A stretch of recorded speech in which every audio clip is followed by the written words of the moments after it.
자, 그러면 이 시점에서 궁금한 건 이거죠. 코스피는 일단은 삼성전자, SK하이닉스가 있으니까 흔들려도 걱정 없다. 네. 그런데 코스닥은 그러니까 외부의 충격에도 정말 이번에도 약한 모습을 좀 보였고 네.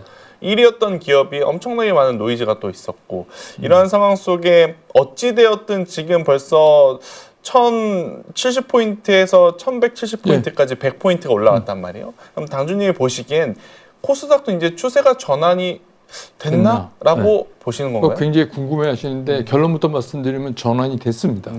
그러니까 우리가 이제 그 코스닥을 정부에서 좀 집중적으로 지원해서 코스닥을 좀 어떻게 살려보자 이런 얘기 나오니까 3천 스탁 얘기 나오고 막 그랬잖아요.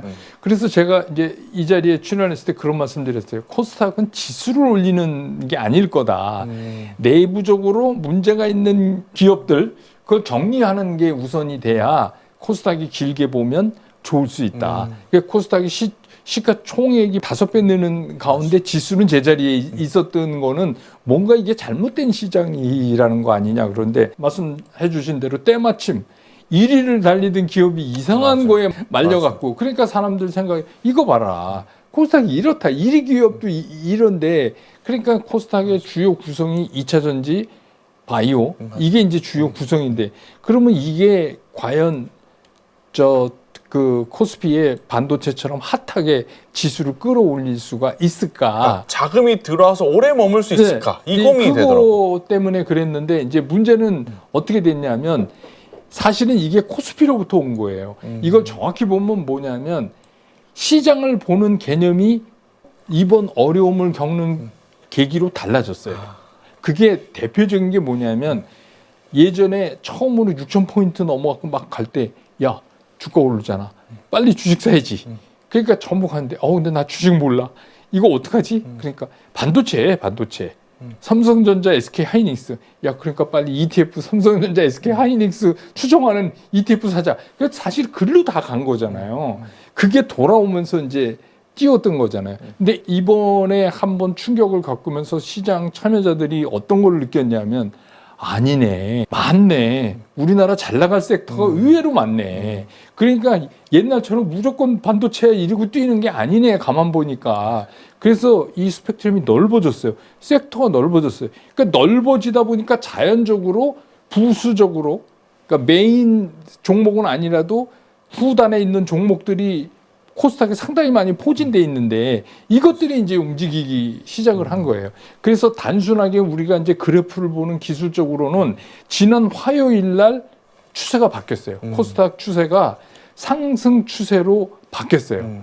근데 그러면서도 굉장히 불안했던 게 뭐냐면 우리가 중장기적인 시장의 그 방향을 결정짓는 50일 이평이라는 게 50일 이평 밑에 있어요. 그렇게 구성이 됐음에도 불구하고 근데 바로 그 다음날 50일 이평을 그냥 뛰어넘어 버린 거예요. 그러면 코스닥이 오늘 같은 날 갭 상승에 대한 조정이 나와야 되는데 조정이 안 나오잖아요. 그러니까 그 얘기는 무슨 얘기냐면 추세가 바뀌었다. 기술적으로. 이렇게 이제 판단할 수밖에 없는 거죠. 그래서 뭐 제 생각에는 이런 수급 상태. 그러니까 사람들이 인식하기에 반도체만 있는 게 아니었어. 양자 컴퓨팅도 있고 뭐 많네 보니까. 그러니까 얘네들 다 코스닥에 있네. 그러니까 이게 넓어진 거예요. 그러니까 이제 그런 수급만 계속해서 지원된다면 코스닥은 계속 갈 수 있다. 코스닥도 이렇게 보입니다. 지금 한 4월 달 들어서 가장 핫한 섹터 뭐 여러 가지가 있겠지만 대표적으로 미국은 스페이스X, 우리나라도 물론 지금 스페이스X 관련주들이 워낙 좋고 또 건설주. 이 두 가지 섹터가 아마 또 개인 투자자분들 뭐 잠시 후에 우리가 광통신도 하고 양자도 하겠지만 뭐 스페이스X와 건설사 이쪽 보시는 당주님의 시각이 저는 궁금하거든요. 저는 이거 굉장히 좋게 봐요. 왜 그러냐면 스페이스X라는 게 사실 전쟁만 안 났으면 올해 상반기에 최고 이벤트예요. 맞아. 그걸 따라갈 이벤트가 없었기 때문에 사실은 작년부터 2026년 상반기에는 스페이스X 관련인데 다들 그러고 있었어요. 근데 느닷없이 트럼프가 전쟁을 일으키는 바람에 지금 이렇게 그 주도권을 뺏겨 있어요. 그럼에도 불구하고 스페이스X는 그냥 이미 고지한 스케줄에 맞춰서 제출하고 준비하고 뭐 이렇게 해서 이제 6월에 IPO를 하겠다는 거 아닙니까? 근데 뭐 평가하는 사람에 따라서 다르겠지만 제일 크게 평가하는 게 2조 달러 정도를 보고 있잖아요. 그러면 이게 그냥 랭킹 5, 6위에 그냥 바로 들어가 버리는 거거든요. 근데 역대에 그런 게 없었어요. 그리고 이제 또 한 가지는 스페이스X가 단순하게 우리가 스페이스X 그냥 우주선 날아다니는 거 이렇게 생각할 문제가 아니라는 거죠. 이게 이제 관련되는 사업들이 엄청나게 맞아. 많은데 우선은 이제 스타링크 이래가지고 통신 관련해서 이런 게 있고 그 다음에 이제 쏴주는 거 대신 그 스타쉽 네. 대신 우주선을 쏴주는 사업도 있죠. 그 다음에 안보 보안하고 관련된 그게 거. 제일 클 것 같아요. 네, 그거 있죠. 그다음에 거기에 이제 AI 기능이 탑재가 되잖아요. 그러니까 이게 구체적인 섹터로 얘기하면 반도체서부터 시작해서 뭐 통신 단비, 거기에 필요한 부품 뭐 이게 엄청나게 커지는데 게다가 더 중요한 거는 이걸 국내에서도 IPO에 참여할 수 있는 방법이 없을까 이래갖고 지금 맞아요. 이제 그러면 이제 어떤 생각이 드냐면 만약에 가능하다면 아마 그 스페이스X IPO 하는 날 다른 종목들은 관심도 없을 거예요. 전부 돈 들고 그렇지. 그거 하지 않겠어요? 이 맞아, 개인들이. 맞아. 그러니까 이런 이제 엄청난 가능성을 일단 가지고 있다는 것 자체가 우리가 한 번도 경험하지 못했던 IPO예요. 그리고 개념 자체를 완전히 바꿔버리는 거 아니에요? 예를 들면은 지금 뭐 우리 통신 기지국 이런 게 필요 없어지잖아요. 네. 그러니까 어떻게 보면 상당한 변혁이고 말씀드린 대로 반도체부터 시작해서 우리나라도 뭐 부품 일부 납품하는 기업도 있고 막 그러니까 그 폭이 굉장히 넓기 때문에 결국은 스페이스X는 우리가 상당히 신경 쓸 수밖에 없는 그런 이제 분야가 됐다. 그 다음에 이제 말씀해주신 건설은 이거는 지금도 그렇지만 뭐 카타르에 지금 전쟁이 안 끝났는데 우리 입찰 준비하고 그러잖아요. 그래서 제가 이제 그 저희 때입니다. 저희 때 옛날에 70년대에 중동 가서 건설했던 주역들이 지금 저희 아버지가 이제 그러셨는데. 70대 넘었잖아요. 그러니까 우리 때란 말이에요. 그때는 사실 우리는 노인 따먹기 장사를 한 거예요. 그러니까 우리가 어떤 이제 무슨 기술력이나 이런 거보다는 진짜 맨 땅에 헤딩하는 걸로 갔는데 그런 혹서인 상황에서 그걸 해내는 그런 민족이어서 우리가 이제 그때도 1년에 건설이 1억 달러, 그때 또 큰 겁니다. 1억 달러 이상 계속 벌어들이는 게 이제 그 1970년대에 그 건설사의 황금기인데 이거의 후세대들이 지금이잖아요. 근데 지금은 부가가치가 굉장히 높아요. 우리 건설사가 손대고 있는 부가가치가 엄청나게 높다는 얘기죠. 그러니까 우선 지금 저는 복구하려면 가스도 그렇고 유전도 그렇고 그 인프라 다 망가진 거 다시 고쳐야죠. 그리고 이번에 이제 호르무즈 뭐 해협 이런 것 때문에 이거 파이프라인을 깔아야 되겠네 이런 생각들을 자꾸 한단 말이에요. 그거는 진짜 대륙을 횡단하는 파이프라인이잖아요. 맞아요. 공사 규모도 크고 그리고 해본 나라가 우리밖에 없어요.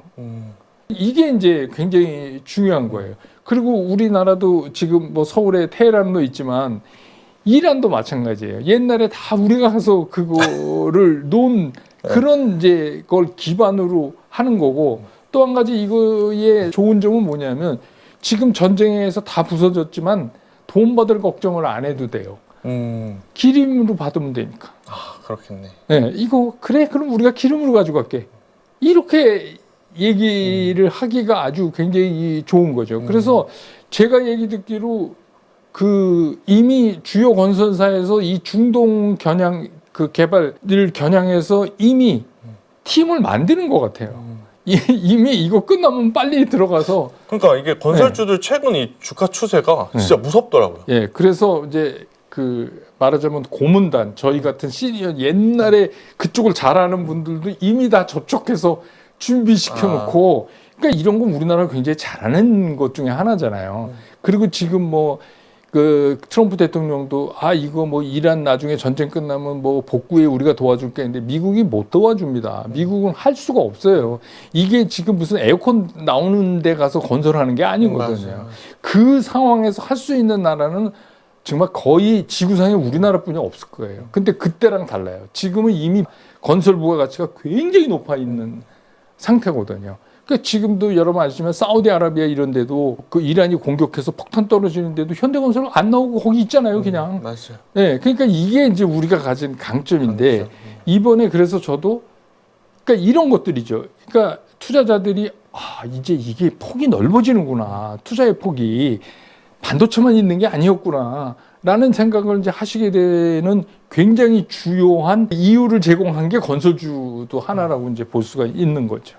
그러니까 최근에 진짜 너나 할 것 없이 뭐 원전, 재건, 네. 뭐 가스전 이러는데 러시아 우크라이나 때랑 확실히 다른 것 같아요.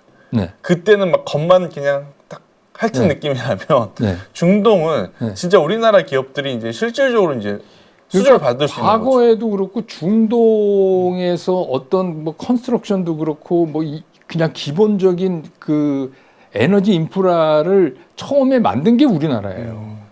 그러니까 저반 시설도 없던 데였잖아요. 그래서 뭐 옛날 책 보면 다 율산 이런 데 보면 나오잖아요.